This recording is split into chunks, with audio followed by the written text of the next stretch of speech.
going on, you guys? It's your boy Sodium285. So, with Deadpool and Wolverine coming out really soon, what I thought I would do is give you my updated ranking of all MCU movies, and this time adding the shows from my least favorite to my absolute favorite. And what's special about this one is that for the first time ever on this channel, I'm doing it in the form of a tier list. Because I want to do some tier lists on this channel, and thought, why not start with one of my favorite superhero movie franchises. Actually, my favorite superhero movie franchise. And without further ado, just remember, this is not the definitive tier list. It's just my personal tier list. We're all going to disagree, which is perfectly fine. So let me know what your tier list of the MCU movies and shows thus far would be in the comments below. Without further ado, let the controversy begin. So before I start making my tier list, I'm going to tell you what the tier titles are. So at the bottom, we have low tier, which is obvious. It's the lowest tier. It doesn't mean it's terrible. It just means it's the lowest point of the MCU. Again, not terrible, just one of the weaker entries. Fun but flawed. I think it's good, but I think there are some significant flaws. Enjoyable. I think it's very enjoyable, almost great. Speaking of great, that's the third highest tier. Great. I think it's just great. High tier, I think, is amazing. And near top tier, speaking of which, obviously the top tier is the highest tier. So, are you ready? Let's begin my tier list. So we're going to go through these movies and shows in the order they were released in. So we're going to start from the very beginning of Phase 1, and that is Iron Man. This is one of my favorite superhero movie origin stories ever. Not only because it birthed the MCU, which has become one of my favorite movie franchises and one of my favorite superhero movie franchises, actually my favorite superhero movie franchise, but there's something truly special about this film. If you ask me, this is actually the true spiritual successor to Richard Donner's Superman back in the 70s and 80s. You have perfect casting in Robert Downey Jr. as Tony Stark Iron Man, which is also held by his excellent performance and his excellent amount of chemistry with everyone. Speaking of which, the supporting characters also well cast. Gwyneth Paltrow as Pepper Potts, amazing love interest, and I love the chemistry and screen time Tony and Pepper have together. And I love the balanced tone here.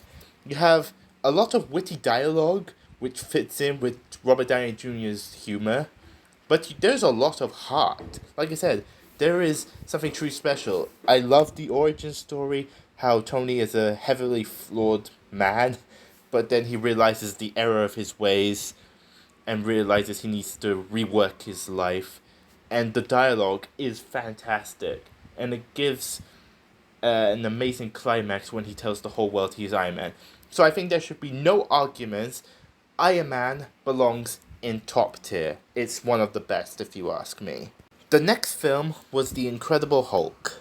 Now, I am well aware that The Incredible Hulk has become kind of a victim of MCU revisionist history, where they're claiming it was a 9 out of 10 as if it was perfect. Some saying it was misunderstood. People were way too hard on it. People love the darker tone and say that's kind of what the MCU should be now.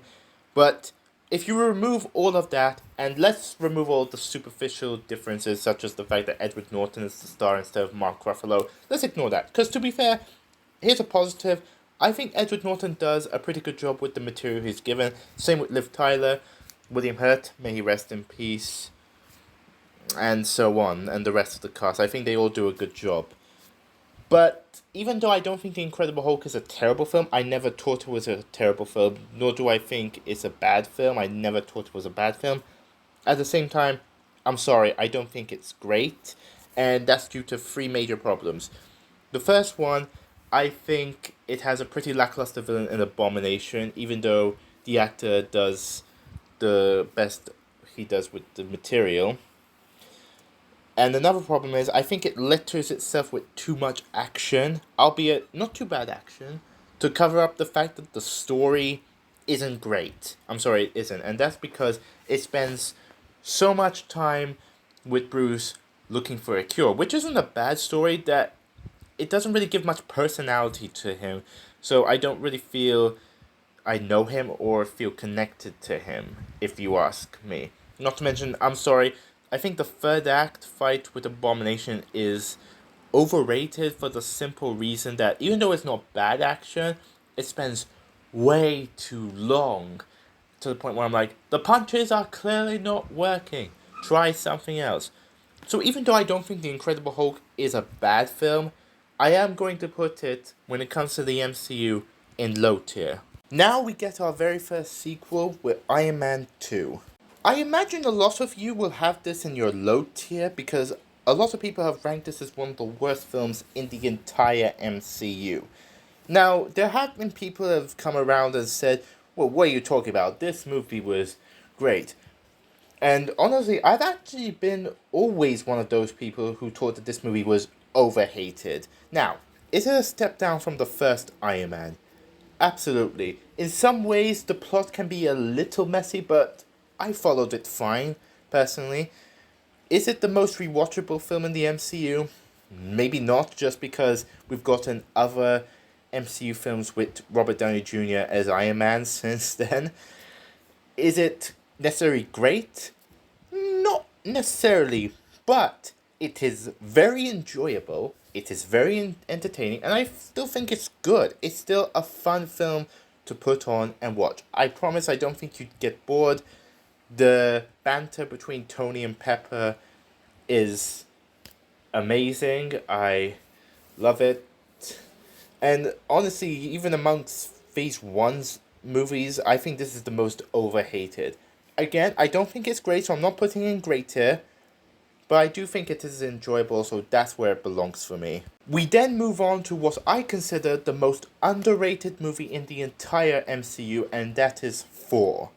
I have always been a big defender of this film. I never understood why so many people were extremely dismissive of it, or why they would often lump it with The Incredible Hulk and Thor: The Dark World as one of the worst films in the entire MCU. I think this movie is great. I think Kenneth Branagh was a perfect director for this film, where it gives this Shakespearean vibe to it, which I think fits Thor perfectly.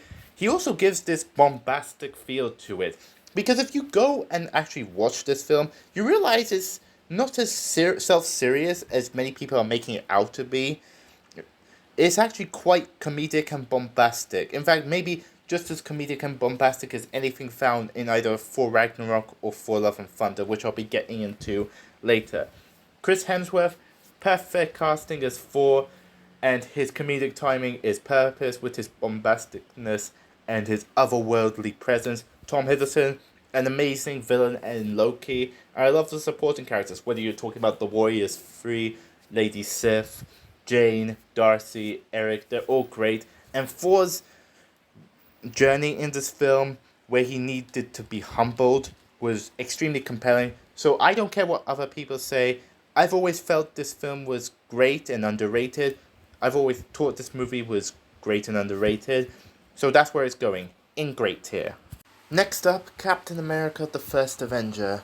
This is another film I have always loved and never understood why people were very dismissive of it. In fact, Captain America: The First Avenger, like Iron Man 1, is one of my favorite superhero movie origin stories. I think this is a wonderful origin story that just shows what a great and good person Steve Rogers really is. I enjoyed the romance between Steve and Peggy. Chris Evans, I think, is perfect casting as Captain America, and the friendship between him and Bucky is very good here. The World War II setting, really good, and shows his morals and motivations to help. I'm glad to see that people are finally coming around to this film, because I have always loved Captain America: The First Avenger. In fact, and I still stand by that, I think it's great, so that's where it's going, in great tier. And now, Phase 1 concludes with The Avengers.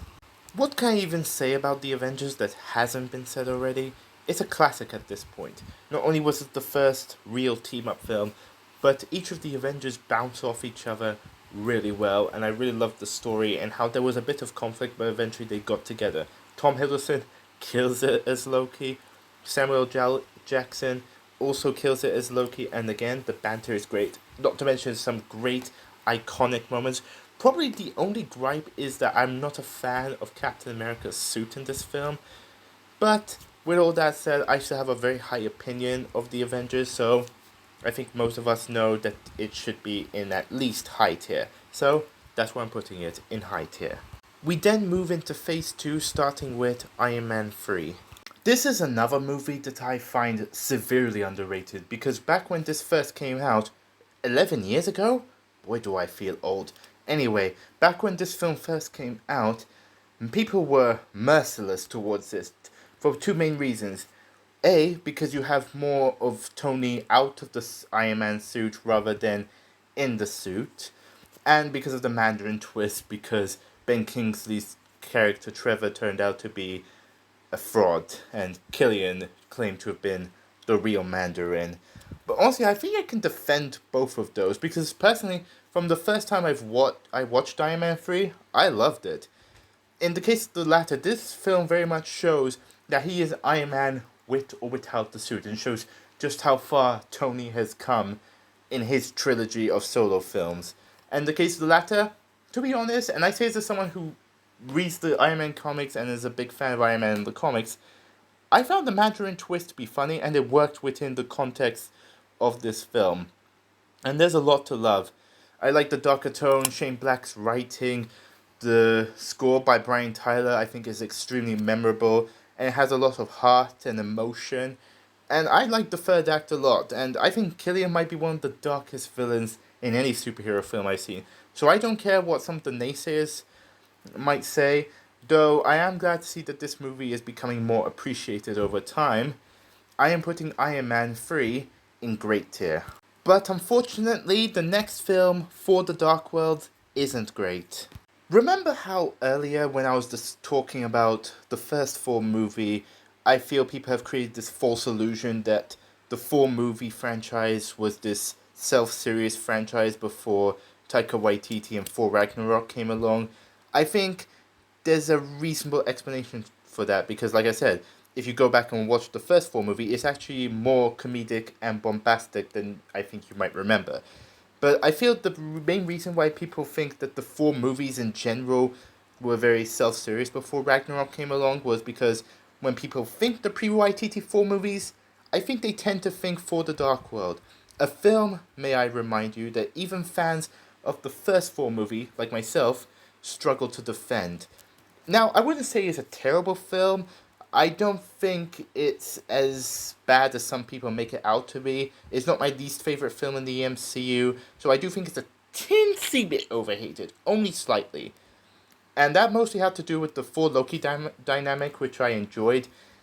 With that said, like I said, this film is not great. In fact, I would say I do agree it is a very self-serious film, but it also has similar problems that The Incredible Hulk had, from a lackluster villain in Malekith, which I think most of us will actually agree on.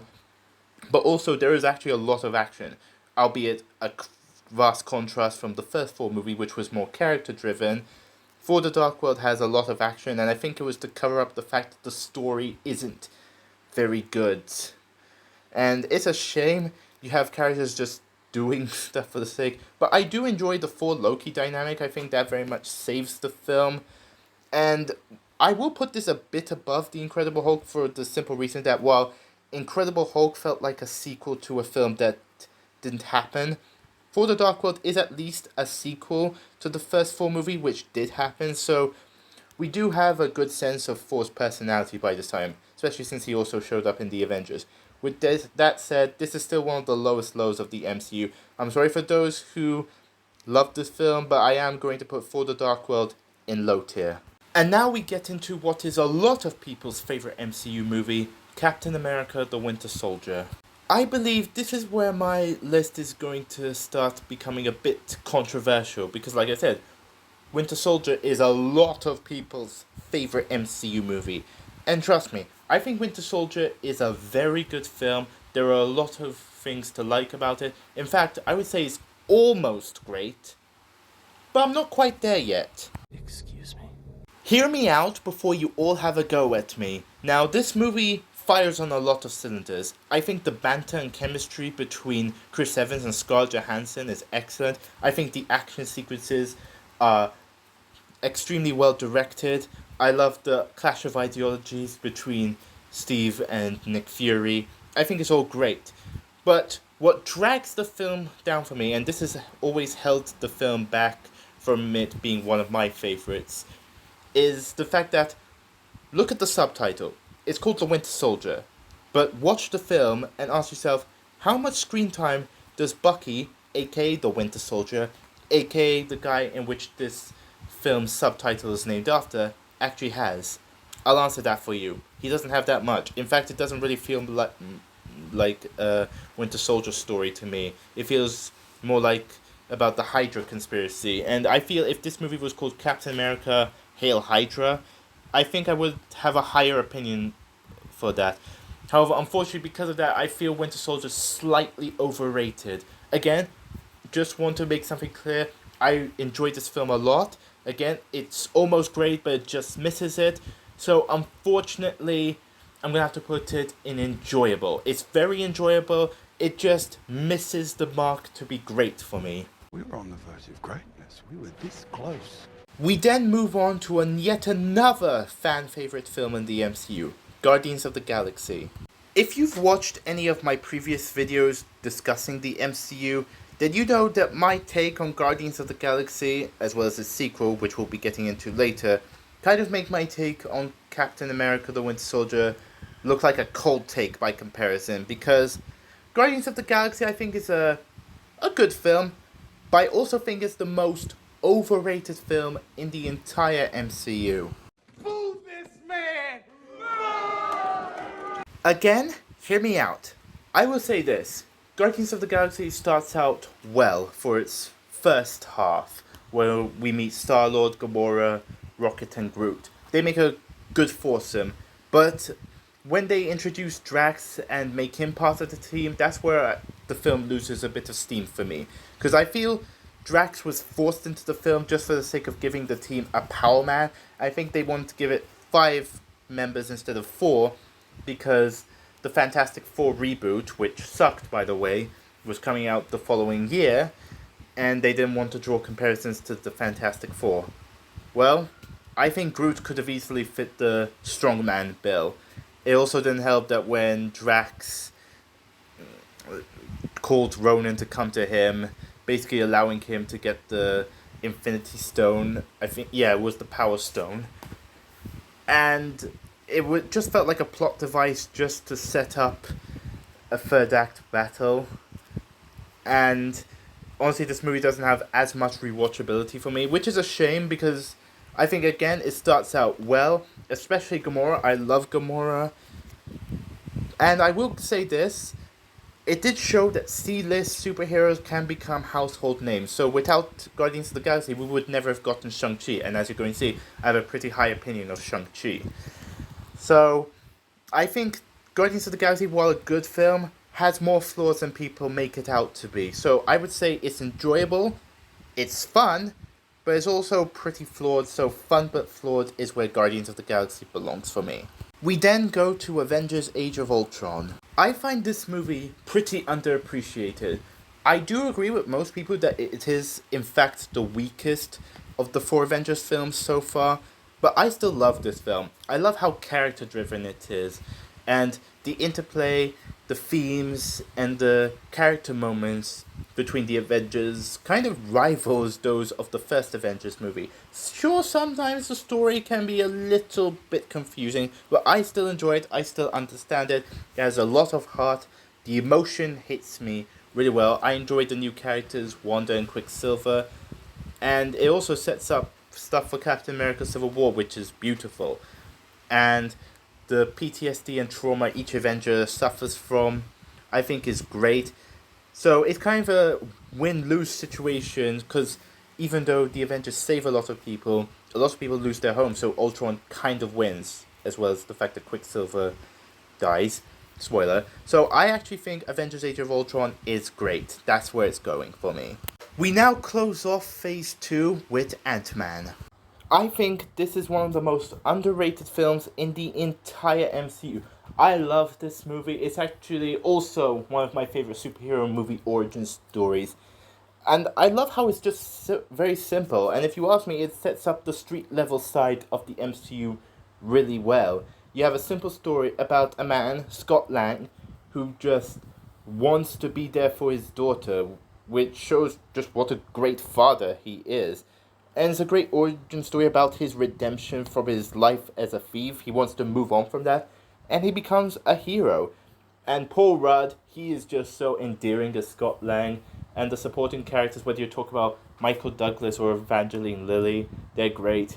Michael Pena as Luis, fantastic, possibly one of my favorite supporting characters in the entire MCU. Heck, maybe even my favorite. I love his distinct storytelling style when you can tell how excited he gets. So, this might be a bit controversial, but I'm going to go ahead and put Ant-Man in high tier. That's how much I love this movie. We've now entered into Phase 3 with Captain America Civil War. When I had first heard about this film before I went to watch it, I was worried about it and I had to question Kevin Feige's thinking behind this. There are actually 2 other films later on that I also did the same thing to Kevin Feige. Like, this is supposed to be a Captain America movie, yet this looks like an Avengers film disguised as a Captain America movie. But I saw the film and I was proven wrong. Because, yes, the other Avengers are there, but really it was only Iron Man, the only other Avenger that was very much a main character. Because the focus of this film was on Captain America and his relationship with Bucky and Tony. And it was a beautiful one. Honestly, that third act battle between the 3 is very emotional and tear-jerking, if you ask me. And if you ask me, this is a better Civil War than the comic book version. Most people will agree with me there. And obviously it gave us Spider-Man and Black Panther, 2 fan-favorite characters in the MCU. And if you ask me, this did the job that Winter Soldier I was hoping would do, where it focused on the relation between Steve and Bucky, which this movie excelled at. The Russo brothers clearly found their footing with this one, so Captain America Civil War, for me, goes in high tier. I love this movie. A few months later, we got Doctor Strange. Now, if you've been following my channel for a while, then you know that I don't exactly have the highest opinion of the first Doctor Strange movie. I know a lot of people say it's underrated, but here's why people say it's underrated. Because back when this film came out, many people didn't like that Scott Derrickson made a quote-unquote cheap Iron Man knockoff that had nothing to do with the MCU. Now people praise it as if it's something unique and special. Now, the whole Iron Man knockoff, I think is a pretty harsh criticism, and I don't think I'd have a problem with that if I found myself rooting for Stephen Strange in this film. But here's why I've had a pretty lowish opinion of this film. Because I didn't find myself rooting for him, I actually found myself rooting against him. I found him so arrogant that when the Ancient One kicked him out and refused his offer, I was like, ha! Serves you right. And it's not really a memorable film beyond the third act where he goes, Dormammu, I've come to bargain. Now, I do think it's a visually interesting film, but that's all this movie really has to go for it. I found myself kind of rooting against Strange, which is a pretty red flag if I'm rooting against the main protagonist. But this film has gotten a bit higher for me after Multiverse of Madness made me appreciate it more. So I think Doctor Strange is a fun film, but I also think it's flawed. So I'm going to put in fun but flawed. And 2017 kicks off with Guardians of the Galaxy Volume 2. Continuing on the controversial train, I think Guardians of the Galaxy Volume 2 is not only the most overprotected film in the MCU, but I also think it has the worst story out of any MCU movie or even show. Why you boring me? I'm right. Hear me out before you all have a go at me in the comments below. Trust me, I love movies that make me cry, ones that are very emotional and make me feel a lot of emotion for the characters, where I get emotionally invested. But for me, Guardians of the Galaxy Volume 2 does not earn a lot of that emotion for me. And in fact, I would say it's a superficially emotional film. Why? Here's why. The plot of this film and everything that happens in the film later on is set in motion because Rocket was being a stupid, arrogant, and selfish jerk. He stole batteries from the Sovereign just because he wanted to. This is starting to sound like a bad comic book plot. Think about it. Had Rocket not stolen those batteries, the Sovereign wouldn't have gone after them, which means their ship wouldn't have been damaged, which means Ego and the Ravengers would not have found them, which means Ego wouldn't have been able to enact his master plan because he had found his son, which means there wouldn't have been that third act battle, which means Yondu wouldn't have had to sacrifice himself. That's right, I'm basically saying had Rocket not done that, that emotional scene of Yondu saving Quill and sacrificing himself would not have happened. His blood is on your hands! Stuff like that is what made me want to actually strangle Rocket. And that's not even getting into stuff like how I felt Nebula was forced into the story. I thought she was extremely annoying. Drax, also extremely annoying, especially when he tells Mantis she's ugly and that is a compliment. That was stupid. And look, while it doesn't necessarily make Guardians of the Galaxy Volume 2 the worst film in the MCU, I think I'd still take it over The Incredible Hulk just for more memorability. But it is, in my opinion, the most frustrating film of the MCU because there are genuinely good moments. The soundtrack, Baby Groot, Gamora, I still love her in this film. And I love the relationship between her and Star-Lord in both of these first two films. I love that relationship. So don't say I'm blind to its good qualities because I'm not. And James Gunn had good intentions, but the way he executed the story unfortunately doesn't earn a pass for me. And like I said, it led me to want to strangle most of the Guardians and make me go, I'm surrounded by idiots. Granted, Gamora might actually agree with me. I'm gonna die surrounded by the biggest idiots in the galaxy. Look, I know this decision is going to break a lot of hearts, but I have to stick to my guts. And unfortunately, Guardians of the Galaxy Volume 2 is a low tier film. And yes, I'm putting it below For the Dark World just because while For the Dark World played it way too safe, at least I didn't want to slap anyone in the face, let alone strangle anyone. Guardians of the Galaxy Volume 2 made me want to strangle someone. In particular, all of the Guardians. So it's not the worst film in the MCU, but it is a low tier in the MCU for me. Thankfully, I do love the next film, Spider-Man Homecoming. Spider-Man is my favorite superhero of all time, and I was extremely happy when he finally joined the MCU. His introduction in Captain America Civil War was excellent. But that could only take me as far if the movie is good. And Spider-Man Homecoming absolutely delivers. I love this film. I love this coming-of-age story. Tom Holland is so charismatic as Spider-Man. I love how awkward he is and how hilarious he is. His dynamic with his best friend Ned, great. Michael Keaton as the Vulture is great and even terrifying. The student-mentor relationship between Peter and Tony Stark, great. And I love the message that this movie gives of a sense of identity. It shows that Spider-Man is Spider-Man with or without the suit, regardless of what suit he's wearing. So I love Spider-Man Homecoming. I love the story. I love how character-focused it was on Peter. So for me, it is easily a high-tier movie. We close off 2017 with Thor Ragnarok. While For the Dark World wasn't necessarily a terrible film, it was a pretty lackluster film compared to the majority of the rest of the MCU. And it very much soured a lot of people on the Thor franchise. But it came back with a vengeance with Thor Ragnarok. Taika Waititi gives this burst of energy to the Thor franchise. It's a fun film, it's hilarious, maybe one of the funniest films in the MCU if you ask me. And I think it had a relatively good balance of humor and drama for the most part.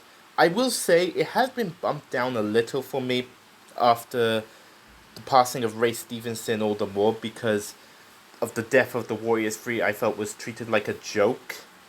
And as a huge fan of the first 4 movie and defender of that film, that did not sit right well with me. And after Ray Stevenson passed away, it kind of got worse. But regardless, I still love Thor Ragnarok. It might not be quite top tier anymore for me, but I still love it. It's still high tier. As is Black Panther. This movie is truly phenomenal. I love Black Panther so much. I think it was very thought-provoking, asking this question of what does it mean to be a king to one's people and who is one's people. So Eric Killmonger, while he is a bad guy and does bad things, he wins a moral victory because he changes Wakanda for the better, and T'Challa sees that he might have a point, that we shouldn't turn our back on others and that we should look at everyone as if we're all brothers and sisters, which I think is a beautiful message. Chadwick Boseman, may you rest in peace. I still can't believe he's gone nearly 4 years later. Was phenomenal as T'Challa, perfect casting, and gave a great performance. And he has a great interplay with almost everyone in the cast, especially Letitia Wright and Nakia. I think that's great. In fact, I would say Nakia might be the most underrated love interest in the entire MCU. And she also adds to the whole, we should open Wakanda to the rest of the world, which I think is great. So I think we all know where Black Panther is going, high tier. I love this movie a lot. Now on to the main event, Avengers Infinity War. You've probably noticed up until this point there hasn't been any other MCU films aside from Iron Man in my top tier. But that all changes with Avengers Infinity War. What can I even say about this movie that hasn't been said already? This was truly the culmination of everything we've seen in the MCU up to this point when this film came out. And it was amazing. A lot of great action, a lot of great interplay between the characters, and the Russo brothers really cemented themselves as one of the greatest directors in the entire MCU. And then Thanos wins at the end.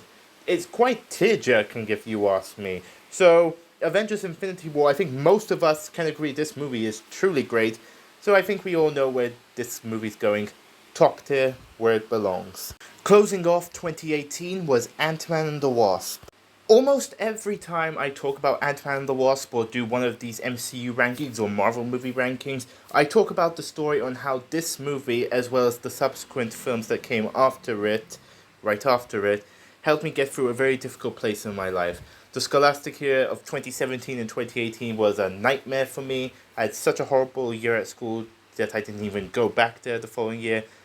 And Ant-Man and the Wasp was just such a ton of fun and helped me feel relieved and no longer really sad about that I abandoned that school. I felt a bit better. It was a ton of fun, but there was also a lot of heart. I love the relationship that Scott has with Hope and Hank, how he has to redeem himself in their eyes because they were mad that they got into trouble because of his actions in Captain America Civil War. Not to mention, it gave us Janet Van Dyne, played by the amazing Michelle Pfeiffer. A lot of great comedy. And Louise. It's like it took everything from the first Ant-Man film that worked, and everything in the first Ant-Man film worked, if you ask me, and doubled down on it and made it even better. So I don't care if this is a hot take. Ant-Man and the Wasp, for me, is high tier. We continue on this controversy train with Captain Marvel. Even though I often bring up Ant-Man and the Wasp as the first in the series of MCU films that helped me get through that difficult place in my life following that terrible scholastic year I had, Captain Marvel had an even bigger impact in making me feel better. Because not only do I think Captain Marvel is one of the most overhated films in the MCU, but let's look at why I love it.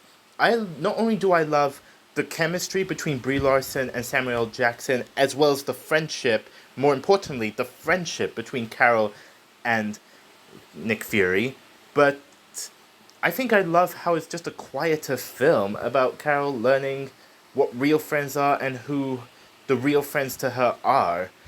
She thought the Kree were her friends, but she realizes they were manipulating her and using her. And like I said, Nick Fury showed her what a good friend he is to her. Same with Monica and Maria Rambeau. And Carol, I would say, is actually quite good with kids, like Tony was. And that very much resonated with me because I thought I'd found good friends at that school, but I realized sometimes they used me or even bully me.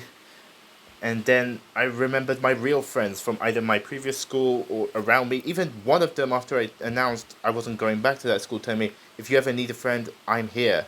So I resonated with Captain Marvel in that way, especially with the line, I have nothing to prove to you.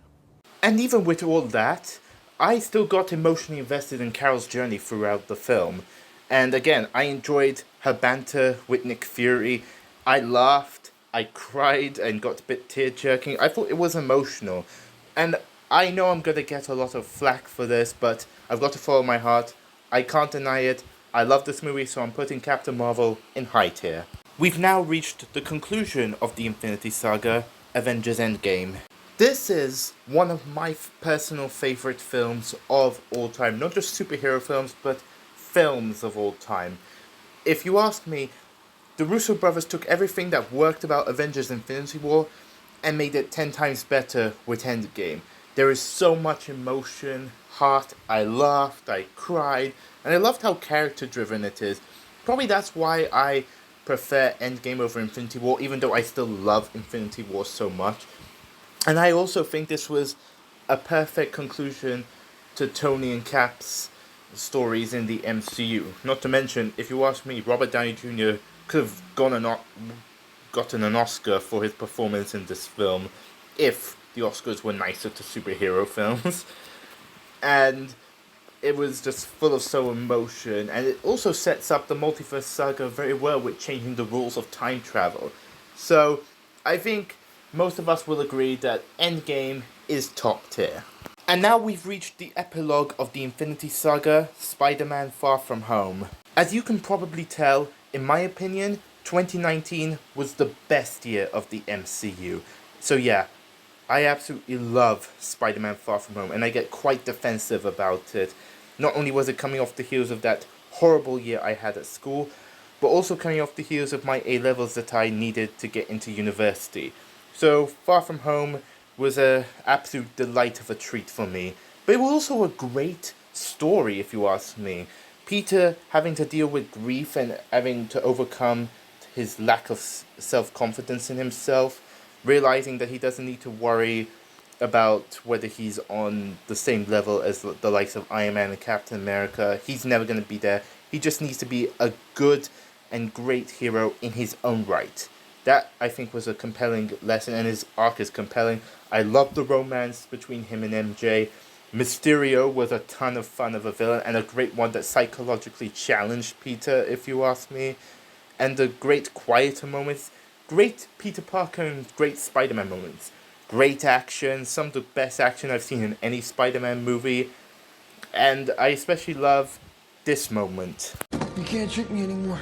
Like with the I have nothing to prove to you line in Captain Marvel, Spider-Man Far From Home's you can't trick me anymore line meant a lot to me, and it helped me gain some self-confidence after that terrible year I had at school. So I don't care what other people say, this is one of my favorite movies of all time, so Spider-Man Far From Home is going in top tier. The multiverse saga kicks off with Phase 4, which starts with WandaVision. Let's just get this out of the way. I think WandaVision is truly spectacular, and I love how its tonal shift feels very organic because there's a lot of comedic playfulness and sitcom aesthetic, which was fantastic and gave a unique picture to the MCU and shows how diverse it is, making it stand out amongst its brethren.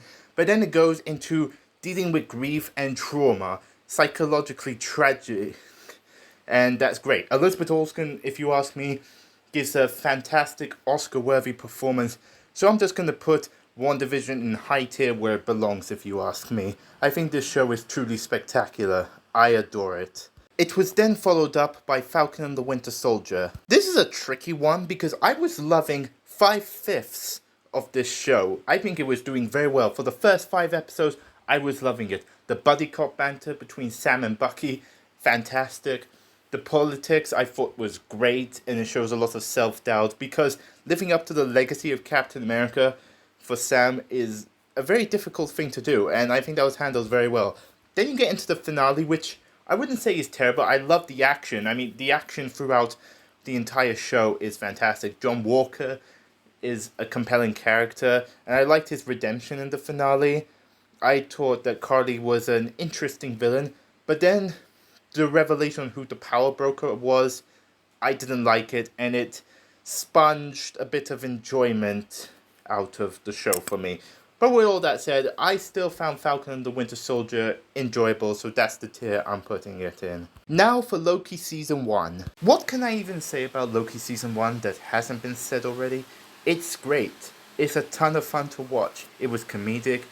I loved the world building it did and showed the TVA. Sylvie was a great character. Not to mention you have Owen Wilson as Mobius, and he has great banter with Loki. Now, I did miss the 4 Loki dynamic that made the 4 films so great, but I enjoyed Loki on his own. It showed that he could stand on his own thanks to this show. So, I'm just going to cut to the chase. I really love Loki, so it's going in great tier. It just doesn't quite hit the same emotional beats that the films in my high tier and top tier do. That's why it's not quite there yet. And plus, I've always loved WandaVision more. But I still love Loki. It's still quite emotional at times, just not quite there yet. But great is still a great place for it to be. Our first movie of Phase 4, Black Widow. To be honest, I never understood the hate that Black Widow got. I personally loved this movie. Now, did it come out 5 years too late after the character had been killed off? Yes. But to me, that doesn't matter. Think of it as a bit more of a prequel film. And I love this film because of how emotional it is. The family story of Natasha reconciling with her parents and her sister was just so emotional. Yelena is one of my favorite characters introduced in Phase 4. And look, I know the villains aren't the greatest and kind of bogs the film a little bit down, but I realize that this movie is extremely powerful with its emotion. The soundtrack is amazing, the story was engaging, and I don't mind the third act, honestly. Yeah, it gets a bit CGI heavy, but Winter Soldier was the same thing, and I didn't have a problem with it there. So why would I have a problem with it in Black Widow? Consistent standard. So I don't care what people are going to say. I'm putting Black Widow in great. We then move on to What If Season 1. Admittedly, this was one of the projects that Marvel announced for Phase 4 that I was just not excited for the simple reason that I haven't exactly loved the majority of Marvel's animated shows after Avengers As Mighty Heroes. The only one that I did love was Marvel's Spider-Man from 2017. I did kind of like Ultimate Spider-Man, but that's besides the point. With all that being said, I ended up actually liking What If more than I expected to. Yeah, it's very episodic and the episodes vary in terms of quality, but then when you get to the end, it's kind of like the first 3 phases where they're all building up to a finale, and that was fine. And like I said, the episodes vary in quality. Sometimes you have one that just wasn't my thing, such as the Captain Carter episode, but then I quite enjoyed the one of Ultron, the one of T'Challa becoming Star-Lord and being adopted by Yondu, and the one of Thor being a party man was hilarious. I loved that one, honestly, just because of how hilarious it was. So, I'm gonna say that What If Season 1 is actually quite enjoyable. I think it's fun, but flawed. So that's where I'm putting it. Next up, Shang-Chi and the Legend of the Ten Rings. This movie is absolutely fantastic, and I was a little worried that I wouldn't love it because it was another C-list superhero, but it actually worked. In fact, I would say that the Guardians walked so that Shang-Chi could run. Not only do I love the martial arts choreography and the embracing of Chinese culture and Dustin Daniels' directorial style, but I really love the story and how Shang-Chi reconciled with his sister and his father, and the father-son dynamic really works. Wen Wu is a very good villain, and I love the story on how he's willing to do anything just to get his family to be whole again, and the heritage. And honestly, I liked Aquafina's comedy and comedic timing. So, I don't care what other people say. I think most of us can agree, though, that Shang-Chi is clearly high tier. A couple of months later, it was followed up with Eternals. This is an interesting one because at one point, Eternals was one of my least favorite MCU films. But the more I sat on it, the more I appreciated the film a bit more and realized maybe I was a bit too hard on it. Because these are very likable characters with the Eternals. I really like the speedster of Makari and Gemma-chan, Icarus, aka Richard Madden. They're all great. In fact, the cast is absolutely fantastic and the acting is very, very good. And it's a beautiful film to look at. And Chloe Zhao's direction is really good. So this has actually made me appreciate and like Eternals a bit more. I still hold this movie back because I felt the story could have been a bit better because they were trying to juggle a lot at once. But I kind of slapped myself in the face now for ever thinking this was worse than the bottom three so far. So I'm actually going to say that Eternals is fun but flawed. And then we have Hawkeye. I adore this show and I had such a blast watching it. Not only the novelty of seeing Jeremy Renner finally get to be the lead of his own Marvel project, but it's just such a ton of fun of a show. And I loved Clint's redemption arc as Ronan. Kate Bishop was such an endearing and energetic and charming character. And I also loved the banter between the two. It also helped that, in my opinion, Haley Steinfeld was perfectly cast as Kate Bishop. And I thought her and Renner had amazing banter, possibly my favorite banter in the entire MCU. I already loved Yelena after Black Widow, but I loved her even more after Hawkeye. And the story and themes of family and heroism were great. This is actually one of my favorite superhero shows, so I'm just going to cut to the chase. Hawkeye, for me, is going in top tier. And 2021 closed off with the release of Spider-Man No Way Home. This was a movie when there were hints of Tobey Maguire and Andrew Garfield returning in this film. I was initially skeptical about it and asking Kevin Feige, are you sure this is a good idea? Kind of like what happened with Civil War. But then I watched it and I was proven wrong and I loved it. Not only is there great fan service for everyone who, regardless of which Spider-Man films you like better, but the character arc, Peter Parker, as in Tom Holland's Peter Parker, goes on. And I would say Tom Holland gives an Oscar-worthy performance. Peter loses everything for the greater good. And Willem Dafoe, I also think, was robbed of an Oscar. He's fantastic as the Green Goblin here. And the villains were a ton of fun. The banter between the three Spider-Man and how much they bonded. And Peter having to say goodbye to Ned and MJ, it was all sad stuff.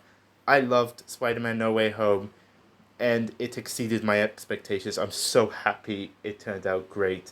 So for me, this is top tier. Thankfully, it did not disappoint me, and it earned its place in top tier. But next, we have a project that did disappoint me, and that's Moon Knight. Trust me when I say this, guys. I really wanted to like Moon Knight, especially with all the praise it was getting, but it just didn't sit right with me. I found it very unengaging. Some good performances. The third acts of the first two episodes left me like, okay, maybe this can get interesting, before it reverted back to old habits where I wasn't really invested. I did like episode 5 a lot, and if the rest of the show was like this, then I might have actually loved Moon Knight. But then you get into the finale. Now, I'm usually a defender of a lot of the MCU shows' season finales. But yeah, Moon Knight was one I couldn't really defend. It was just so weird, and some okay performances, but a very forgettable villain. So I'm sorry, I know this is going to upset a lot of people.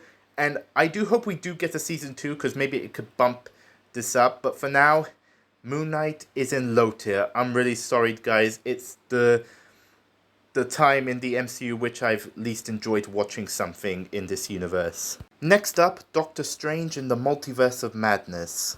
While when the news came out that Sam Raimi was going to direct this film, everyone was excited. I, on the other hand, was very worried. As you know, I wasn't the biggest fan of the first Doctor Strange, but I was hoping to enjoy the sequel, especially when they announced that Elizabeth Olsen was going to be Scarlet Witch in this film, because I was like, a character that I like in the MCU teaming up with Doctor Strange, that could help him. But when they announced Sam Raimi directing, I was like, how's this supposed to make me more invested in the Doctor Strange side of the MCU? Because I thought he was going to bring in a lot of his quirks that I'm not the biggest fan of, such as screaming women and horror elements, especially since they were trying to make it more of a horror film.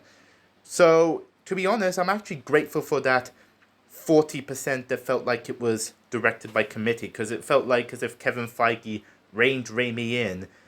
So, thankfully I didn't see Elizabeth Olsen screaming like crazy. Instead, she's actually an interesting villain, Scarlet Witch. More interesting than Mad Mikkelsen in the first film. Strange himself is more likable. Christine felt she had a purpose in this film. And even the horror elements felt tame. I was like, whew. And the story itself I actually found more investing than in the first Doctor Strange. Now, yes, there wasn't enough multiversal madness, which is a bit of a knock I can take against the film. And the Illuminati was a little wasted. But I still had fun with Multiverse of Madness, so I'm actually going to say this movie is actually enjoyable to me. The next show was Miss Marvel. I don't care what anybody else says. I personally loved Miss Marvel. Iman Vellani was an absolute delight as Miss Marvel and Kamala Khan. I loved the coming of age story and her family roots. I even enjoyed the flashbacks to her ancestor Aisha. That I thought was very interesting. And it kind of made me a bit more on board with the Kamala Khan character, as while I've never necessarily disliked her strongly, she never really interested me in the comics. But here, she got me on board. And sure, the finale was a little weird, but it didn't take away from my enjoyment. I still enjoyed it. So I'm actually going to say that Miss Marvel, for me at least, managed to be great. We now move on to what I like to call the most overhated MCU movie, Thor: Love and Thunder. To be honest, this is actually my favorite Thor movie to date. So this is going to be a bit of a defense of Love and Thunder. I don't see this as a massive departure to how he was portrayed in Infinity War and Endgame. And I bring those films up because a lot of people really like Thor's portrayal in Infinity War when he showed up at Wakanda very heroically. He's still heroic in Love and Thunder, and like in Infinity War and Endgame, he's overly comedic in Love and Thunder, albeit I enjoy the comedy in this film a lot, to cover up the amount of grief he's been through throughout his entire journey in the MCU. He lost like 3/4 of Asgard, his entire family, some of his best friends, even his girlfriend. Speaking of girlfriend, I really like the relationship Thor and Jane had with each other. And it kind of made me look back at Taika Waititi's like, alright, you proved me wrong when you killed off the Warriors 3 the way you did in Ragnarok, where to me it felt like you were disrespecting the first Thor movie. Because I felt Jane was treated well, I liked her story arc, and I liked Thor and Jane's relationship, like I said. And when they had to say goodbye to each other, that was honestly very sad to me when Jane dies. And I felt Jane worked really well with Korg and Valkyrie. And speaking of which, if there is one thing I take issue with this film where maybe the comedy went a little bit too far out there, is when Zeus flicks all of Thor's clothes off. But honestly, at least then Valkyrie was like, see how bad that plan went, and Thor, you lost all of your clothes. Thor didn't seem to have minded that, and then asked Korg and Jane what they thought, and it was like, it was good. Kind of makes sense in their case because Korg is weird and Jane is attracted to him. And I felt when it needed to be serious, it took itself seriously. And when it was comedic, and it worked for me. So I know a lot of people are gonna say, You're mad. but it's my list, not yours, it's my opinion, so I'm going to put Thor Love and Thunder in high tier because I unapologetically love this movie. Next up, She-Hulk Attorney at Law.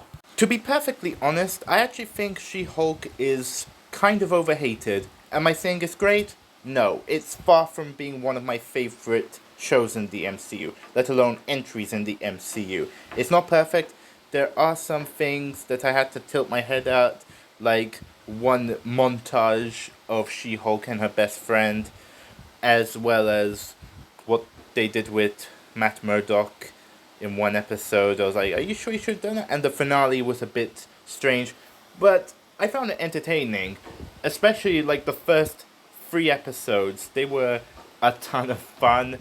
It actually made me appreciate Blonsky as Abomination more, and the supporting characters were memorable. And sure, Jennifer Walters can be a bit arrogant, but I still enjoyed her. So I would actually say that She-Hulk is fun, but flawed for me. Then we got Werewolf by Night.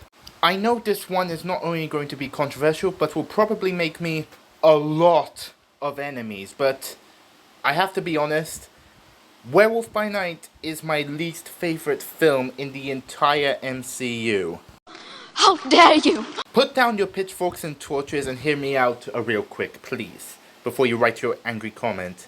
A lot of people really love its dark and mature tone, how it gave a darker, kind of R-rated edge to the MCU, and to all those people, I have to say, Yeah, maybe for blood-hungry psychopaths, but for those of us who love an American icon... Okay, I was over-exaggerating. Werewolf by Night is far from terrible. It's still fine, somewhat. I think it has a great visual aesthetic, and that's definitely something that puts it above Moon Knight for me. But that's only one piece of the puzzle.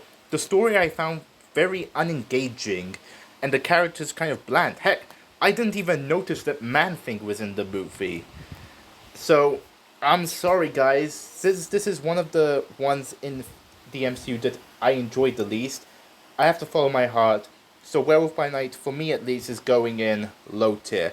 Now, Moon Knight and Werewolf by Night being my least favorites in the MCU doesn't mean that I think Phase 4 is the weakest phase in the MCU so far.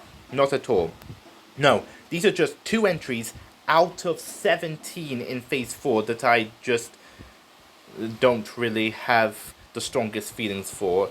So, Werewolf by Night, not terrible, but I don't think it's as great as people say it is. I think it's quite overrated, if you ask me. But I do love the next film, Black Panther: Wakanda Forever. Admittedly, I do prefer the first Black Panther, but Wakanda Forever didn't actually disappoint. Sure, it took its time to find its footing a little bit, and there were parts that made it feel like it was setting up Black Panther 3. But with all that being said, once it goes back to Shuri, it feels like it finds its focus again. And I really love her journey throughout this film. And I also really love the use of Nakia in this film. If you ask me, Letitia Wright and Angela Bassett were robbed of Oscars. I think they gave Oscar-worthy performances.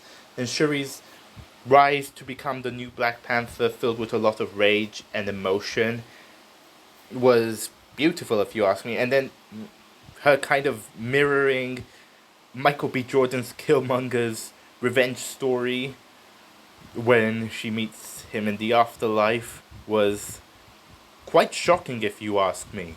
So, again, it's a slight step down from the first Black Panther, but thankfully Wakanda Forever did its utmost to honor the legacy of Chadwick Boseman as T'Challa, and the twist at the end I thought worked. So I'm actually going to say that Wakanda Forever is great. We've now reached the end of Phase 4 with the Guardians of the Galaxy Holiday Special. As you all know, I haven't been the biggest fan of the first 2 Guardians films. I think they've been quite overrated, and that mainly had to do with the fact that the majority of the Guardians, with the exception of Gamora, were idiots to me, to the point where I was waiting for Star-Lord to do like James did in that one episode of Pokemon Advance and go, Drax is an idiot! Rocket's a loser! I don't need them, and quit. Jesse's an idiot! Meowth's a loser! I don't need them! But I have to say, I really enjoyed this holiday special. It surprised me, and this is where I started to do a bit of a turnaround on James Gunn. And I was like, okay, maybe you're the right person to helm DC after all, because this holiday special was quite enjoyable. Mantis became my second favorite Guardian after Gamora because she seemed genuinely smart. And her doing anything just to make Quill happy because she's technically his sister was actually quite heartwarming. And when she makes that revelation to Quill, and his response was like, Mantis, that's the greatest Christmas gift anyone could ask for. That felt genuine. So I have to say, I really enjoyed Guardians of the Galaxy The Holiday Special. So I think it earned its place in enjoyable. I think it's highly enjoyable. And we've now reached the current phase with Ant-Man and the Wasp: Quantumania.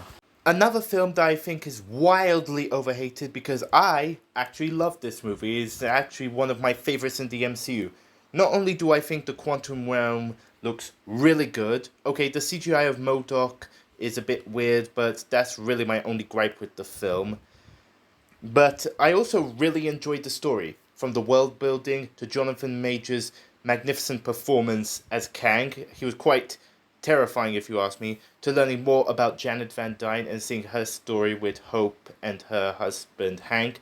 But I especially love the father-daughter dynamic between Scott and Cassie. This is very much the heart of the film as well as the entirety of the Ant-Man trilogy as a whole, and brings this trilogy full circle because Cassie is no longer a little girl, she's a teenager, and she's very much a young mirror of Scott.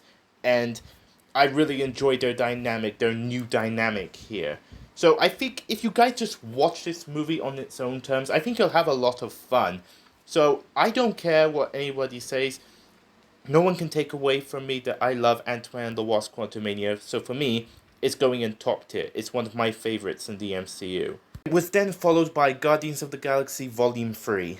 This was actually the movie that made me do the ultimate turnaround on James Gunn. Maybe more so than the holiday special, and made me excited for what is to come with his DC cinematic universe. Because, I'll be honest, I actually love Guardians of the Galaxy Volume 3.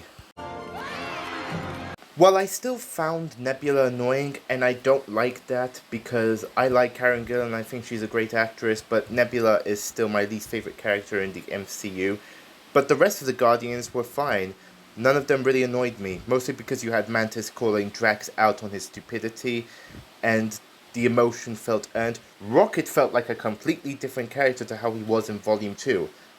If he was more like this in Volume 2, then I may have actually had a higher opinion of that movie. But it is what it is. Plus, I did like the flashbacks and the story of trying to save Rocket and all those other animals on the ship. It actually felt emotional. I did think Adam Warlock worked less well in this film, but other than that, this movie was quite powerful in its emotion. So, for me, Guardians of the Galaxy Volume 3 earned its place for me to call it great. Yeah, I love this movie. Then we get to Secret Invasion. Now, I am well aware that most of you really dislike this show. Heck, some of you might actually even hate this show. But to be honest, I kind of liked it. I'm not saying it's without its flaws, because it's not. I do think the way they killed off Maria Hill was a little weird and questionable. Same thing with Talos, and the CGI in the third act of the final episode was a bit questionable, but I enjoyed it for the most part, more than most people did. So I would say the Secret Invasion, for me, I enjoyed watching it. I thought it was interesting to see a new side to Nick Fury, as well as Talos, and see their dynamic before they killed off Talos. And I enjoyed Emilia Clarke's character. So for me, Secret Invasion is going in fun, but flawed. Then there was Loki Season 2. What can I even say about this season that hasn't been said already? It's great. It followed on the story of the first season very well and showed how vulnerable Loki is. Again, the returning supporting characters are great, and it even managed to tell a refreshing story that's different from the first season of Loki, but still continuing the themes and story of that season. So, for me, I'm putting Loki Season 2 the same tier that I'd put the first season. Great, because I think it's great. Enough said. We've now reached the latest MCU movie before Deadpool and Wolverine comes out, and that is The Marvels. Admittedly, I do prefer the original Captain Marvel just because I really gravitated to the more personal and smaller story and quieter story in that film. With all that said, I still think The Marvels is extremely overhated. I really enjoyed it. It was a ton of fun. I actually think it's great. I think our three leads, Iman Vellani, Brie Larson, and Teyana Paris, I hope I'm pronouncing her name right, really bounced off each other really well. Samuel L. Jackson, just as great as he was in the original Captain Marvel, and as always, I think it was a ton of fun, but it still had some heart. Now, sure, the villain may not be exactly the greatest, but hey, people had been complaining about MCU villains for a long time, especially in Phases 1 and 2. So I don't think it should be necessarily a big deal, but she still has a somewhat understandable motivation. And I enjoyed the story. So, again, I do think the original Captain Marvel was better, so I'm not going to put it on the same tier. But I really enjoyed the Marvels, and I will defend it. I think it's very overhated, so I'm putting it in great tier. And I know a lot of people are saying, oh, but it's objectively the worst MCU film, because people like Jeremy Jahns have given it the lowest rating they've given any MCU movie. Movies that you're not going to remember in T-minus 1 day. Yeah. Need I remind you that Jeremy Jahns had also given these movies that actually a lot of people would actually call bad, these ratings. But I'm just saying, this movie's always a fun time, no alcohol required. I would buy The Incredible Hulk on Blu-ray. I won't say it's a good time, but it is a fun time. No alcohol required. I will buy Man of Steel on Blu-ray. By the end of this movie, it undeniably kicks ass, so I will say I would buy Thor: The Dark World on Blu-ray. And I will say Suicide Squad is definitely worth watching and definitely worth buying on Blu-ray. I will say X-Men Apocalypse is a good time, no alcohol required. Teenage Mutant Ninja Turtles Out of the Shadows was a good time, no alcohol required for me. And I will say Justice League is a good time, no alcohol required. I will say Mighty Morphin Power Rangers was a good time, no alcohol required. I thought it was a good time, no alcohol required. So I guess what I'm trying to say is it's way more subjective than people make it out to be. Especially when you find high-profile YouTube critics who may have more controversial opinions. So I don't care. I'm gonna say I think The Marvels is great. That's my opinion. That's my take. Next up, What If Season 2.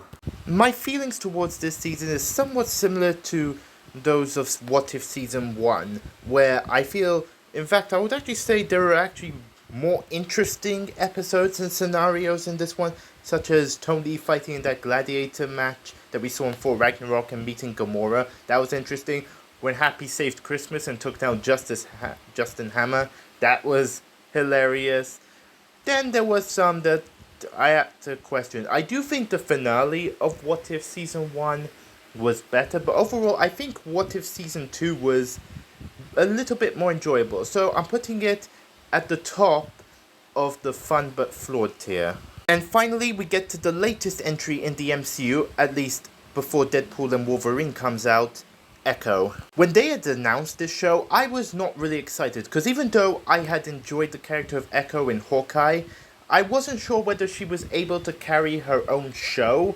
I thought she worked better as a supporting character. However, I have to say, I actually quite enjoyed this show. It's not top tier, nor would I necessarily put it in high tier or even great tier, but I actually enjoyed it.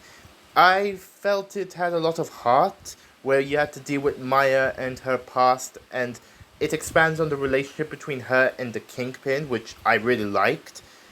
And it felt a bit human, and her relationship with her family I really enjoyed.